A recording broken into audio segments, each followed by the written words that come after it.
बोलो जयकारा बोल मेरे श्री गुरु महाराज की जय। सौभाग्यशाली गुरुमुख हो। श्री श्री 108 श्री परमहंस सद्गुरु देव महाराज जी की महाराज जी श्री चौथे पातशाही जी अधिकांश भजन अभ्यास तथा अंतदृष्टि उघाड़ने के लिए विषय में निज मुख से प्रवचन फरमाया करते थे।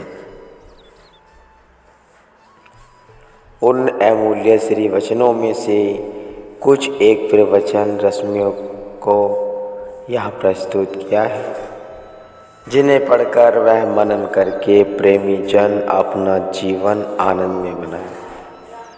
संसार के चाहे कितने ही पदार्थ एकत्र कर लो, महल मकान माड़ी मंडप आदि का निर्माण कर लो अथवा करवा लो, कितने ही अतुल धनराशि का संचय कर लो, मान बढ़ाई बल ऐश्वर्य की प्राप्त कर लो, किंतु अंततः सब अनित्य व नाश्वर सामग्री है।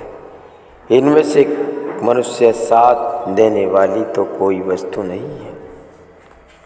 शेख सादी साहिब जी का कथन है कि हमारा केवल यही उपदेश याद रखो कि नाश्वर तथा क्षणभंगुर जगत का भरोसा कभी भूल से मत करना।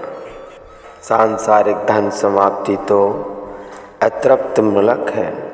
यदि लाख रुपए जमा कर लो तो 10 लाख बनाने की तृष्णा उत्पन्न होगी, तथा यदि 10 लाख जमा हो गए तो करोड़ बनने की तीव्र इच्छा होगी। जब 1 लाख असत एवं मिथ्या है तो 10 लाख उसकी अपेक्षा 10 गुना मिथ्या तथा असत और 1 करोड़ उसकी अपेक्षा 100 गुना अधिक मिथ्या हुई।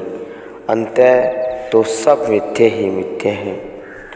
संतों फकीरों का कथन है कि लालच, लोभ अथवा तृष्णा, इच्छाएं ये सब एक ही व्याधि अशांति तो अशांति के विभिन्न नाम हैं। यह व्याधि बहुत बुरी बला है। इतना पेट कभी भर नहीं सकता, सदा अतृप्त ही रहता है। शेख सादी साहिब जी कहते हैं, जैसे उर्दू में तमा तृष्णा में 3 अक्षर तोय मीम एन है और तीनों ही खाली हैं अर्थात बिंदी से रहित हैं, वैसे ही तृष्णा का पेट सदा खाली ही रहता है। उसे भर सकना किसी के लिए संभव नहीं है। भले प्रकार विचार करो कि क्या कभी तृष्णावान को भी तृप्ति मिली है? कदापि नहीं।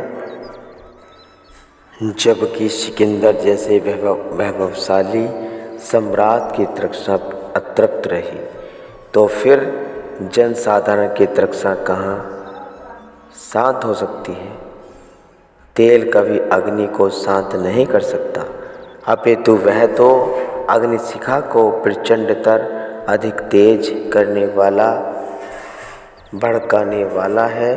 यदि अग्नि को शांत करना है तो उस पर मिट्टी अथवा जल डालने से वेग कम हो सकेगा। इसी प्रकार वासनाओं अथवा तृष्णा की पूर्ति का यत्न ही तृष्णा की ज्वाला को अधिक भड़काने के लिए तेल का काम करता है।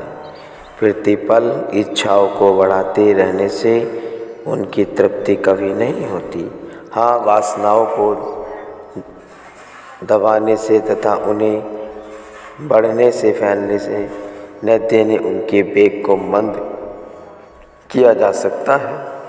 इसी प्रकार सैन्य उनके प्रचंड वेग को मंदर बनाते रहने से उन्हें बिल्कुल नष्ट किया जा सकता है। इसमें संदेह नहीं है कि प्रत्येक मानव प्राणी सुख शांति का अभिलाषी है।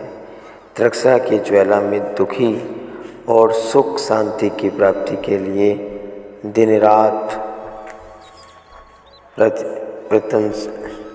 प्रयत्नशील भी रहता है।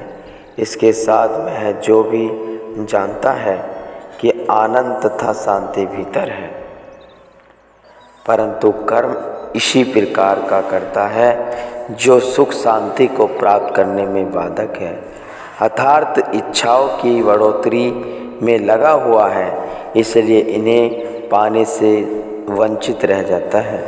अपने विचार और बुद्धि अनुसार सुख की खोज करने का परिणाम विपरीत निकलता है कि सुखी होने के बदले पहले से भी अधिक दुखी, अशांत और परेशान होता जा रहा है।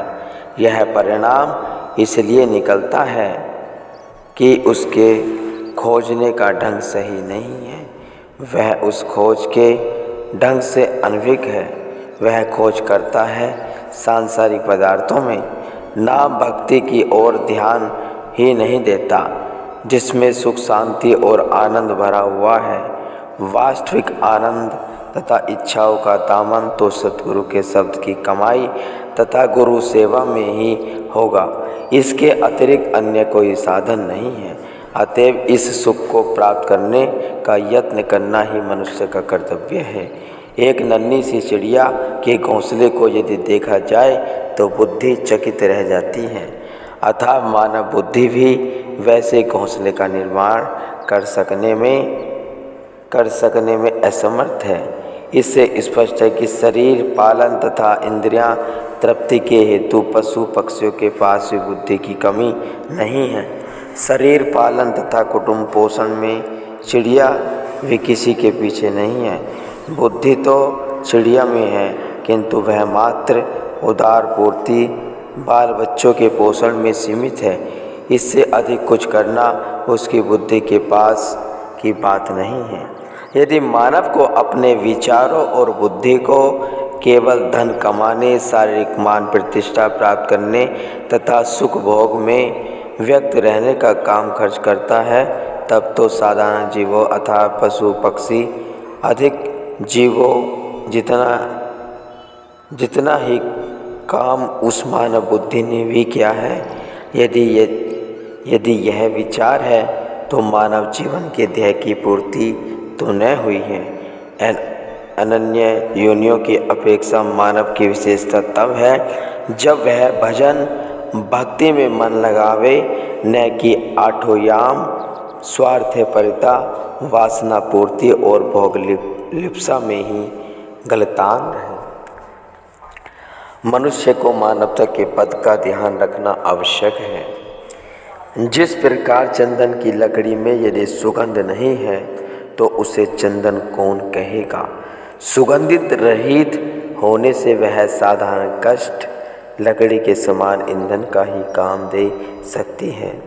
और बस इसी प्रकार मनुष्य यदि भजन भक्ति का कर्तव्य पालन करने से गाफिल है तो उसमें मानवता की सुगंध नहीं है। मानवता की सुगंधित के न होने से वह भी अन्य जीव जंतु के तुल्य है। प्राणी रामू न चेताय मदी माइया के अग्ध, कहू नानक हरि भजन विनु परत ताही जम उत्पन्न। मानव जन्म की विशेषता यही है कि मालिक के नाम सुमरण में चित्त लगाए, क्योंकि वास्तविक सुख तो एकमात्र नाम की कमाई है। भजन भक्ति एवं सद्गुरु का ध्यान में ही निहित है। सत्पुरुष फरमाते हैं कि मनुष्य जन्म रूपी जो दुर्लभ अवसर तथा उत्तम सहयोग प्राप्त हुआ है वह बार बार नहीं मिलता। परम सौभाग्य से प्राप्त हुई इस अमूल्य अवसर को हाथ से व्यर्थ न जाने दो। इससे पूर्व भी माया ने जीव को धोखा देकर इसे 84 का चक्र कटवाया है और इसके अनेक जन्म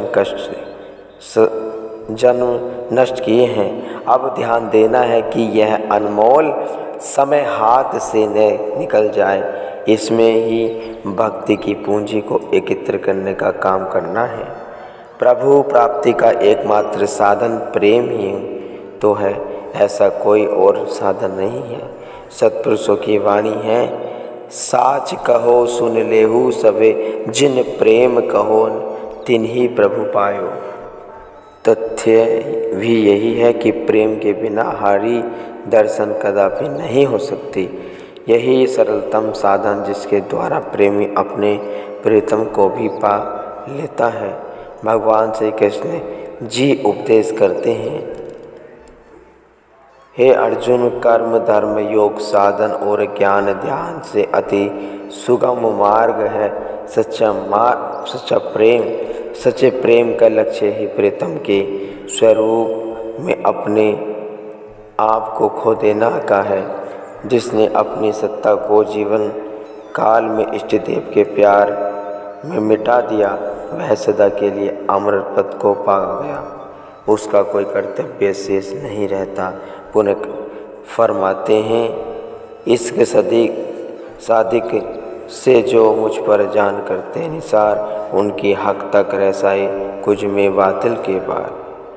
हे प्रिय सखा, जो सच्चे प्रेम और हार्दिक सौहार्द से मुझ पर सर्व से समर्पित कर देते हैं, वे इस मध्य संसार के झमेलों से पार हो जाते हैं और उनकी पहुँच आत्मा तक हो जाती है। गुरुमुखो।